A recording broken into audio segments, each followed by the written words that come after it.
تعالیٰ کے فضل و کرم سے الحمد سے والناس تک مسلسل 30 پاروں کا مفہوم وہ بھی نہایت حسن و خوبی سے چھپ کر شائع ہو چکا ہوا ہے اور اسے بڑی مقبولیت حاصل ہوئی ہے. جن لوگوں نے اسے دیکھا ہے متفقہ طور پر وہ اس نتیجے پر پہنچے ہیں کہ اس سے قرآن کریم کے سمجھنے میں کوئی دشواری نہیں رہتی. یہ رہا قرآن کریم کی آیات کے مفہوم سے متعلق. لیکن قرآن کریم کا ایک اور انداز بھی ہے. اس کے نازل کرنے والے خدا نے کہا ہے کہ انا علینا بیانہ 75/19 قرآن کی وضاحت خود ہمارے ذمہ ہے. اس کے لیے طریق کیا اختیار کیا گیا ہے یہ بات غور سے سمجھنے کے قابل ہے. قرآن کا انداز عام کتابوں جیسا نہیں. عام کتابوں کی صورت یہ ہوتی ہے کہ اس میں وہ کتاب مختلف ابواب میں تقسیم کر دی جاتی ہے. ہر باب کا ایک خاص موضوع ہوتا ہے اور اس موضوع سے متعلق تعلیم اس باب کے تحت مربوط طور پر دے دی جاتی ہے.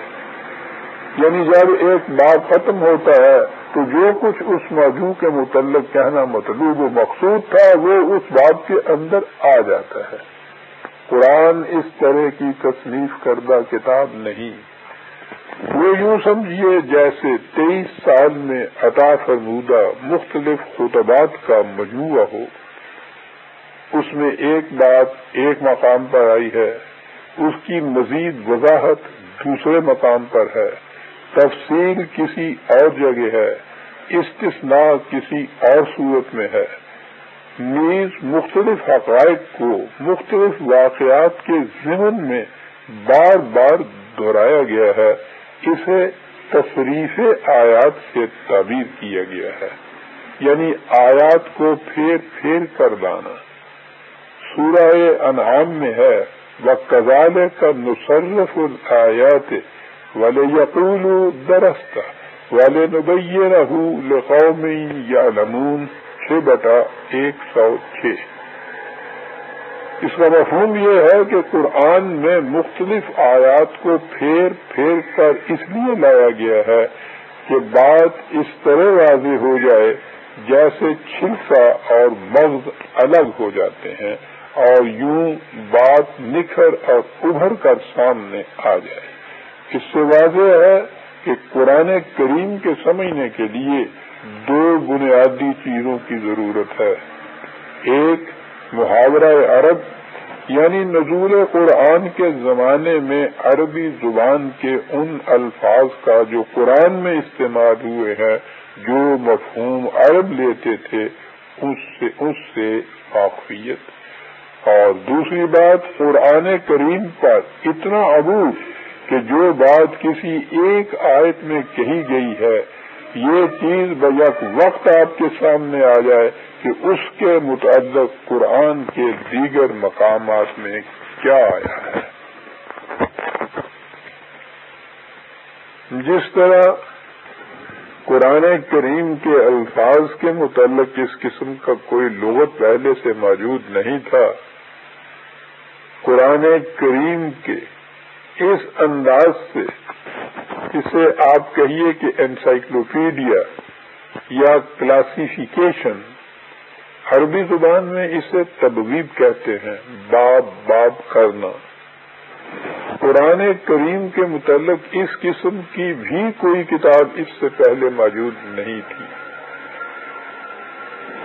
ایسی کتاب کہ جو موضوع آپ کے ذہن میں آئے بیک وقت اس کے متعلق یہ دیا گیا ہو کہ قرآن کریم میں کس کس مقام میں اس کے متعلق کیا کیا آیا ہے، وضاحت کہاں ہے، اضافہ کہاں ہے، استثناء کہاں ہے، تشریح مزید کہاں ہے. براہ راست یہ کچھ کہا گیا ہے یا کسی واقعہ کے ضمن میں یہ کچھ کہا گیا ہے، یہ تمام چیزیں بیک وقت سامنے آ جائیں۔ آپ غور فرمائیے عزیزان من کہ یہ مرحلہ پہلے سے بھی زیادہ دشوار گزار اور محنت طلب تھا۔ میں نے اللہ کا نام لے کر اس تبویب یا انسائکلوپیڈیا کا بھی آغاز کر دیا، اور اس کے فضل و کرم سے اس میں اس طرح کامیاب ہوا کہ میری تبویب القرآن قریباً 1500 صفحات پر پھیلی ہوئی یہ کتاب شائع ہو کر بڑی ہی مقبول ہو چکی ہے۔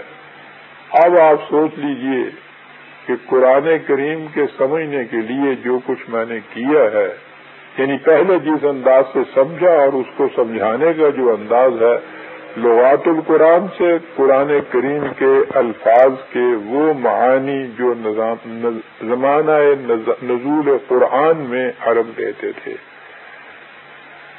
ان معانی کی روح سے سارے کے سارے قرآن کا مفہوم اور قرآن کے موضوعات کے متعلق اس قسم کی تبویب یا انسائکلوپیڈیا کہ جو موضوع آپ کے سامنے آئے آپ کو بیک وقت معلوم ہو کہ قرآن میں اس کے متعلق کیا کیا آیا ہے۔ ان تینوں کے بعد میں سمجھتا ہوں کہ قرآن کو صحیح طور پر سمجھنے کی کسی اور چیز کی ضرورت باقی نہیں رہتی۔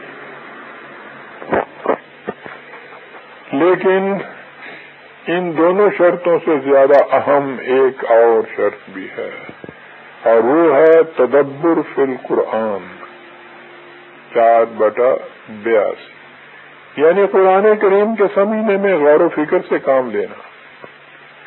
آپ قرآن کریم کے ورق الٹیے، قریب ہر صفحہ پر آپ کو علم و بصیرت اور عقل و شعور سے کام لینے اور غور و فکر کرنے کی تاکید ملے گی۔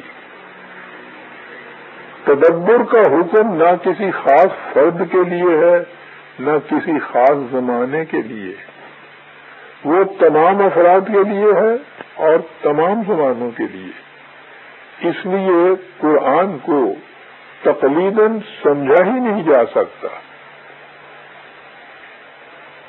یعنی اس طرح سے نہیں کہ کسی خاص زمانے میں کسی خاص فرد نے جو قرآن مجید کی کوئی تفسیر لکھ دی وہی ہمارے لیے بھی کافی ہو گئی، ایسا نہیں ہے۔ وہ ہر زمانے کے مسلمان کو، ہر زمانے کے انسان کو دعوت دیتا ہے کہ وہ خود قرآن کریم پر غور و فکر کرے۔ اس لیے کسی ایک فرد کا تدبر اور تفکر دوسرے کے لیے سند اور حجت نہیں ہو سکتا۔ پھر قرآن کریم پر غور کرنے والے کے لیے یہ بھی ضروری ہے کہ اس کے زمانے میں جس سطح تک علم انسانی پہنچ چکا ہے اس پر اس کی نگاہ ہو۔ قرآن انسانی زندگی کے تقاضوں کا حل پیش کرتا ہے۔ اگر کسی کو یہی معلوم نہ ہو کہ اس کے زمانے کے انسانی تقاضے کیا ہیں تو وہ قرآن سے رہنمائی کیا حاصل کر سکے گا۔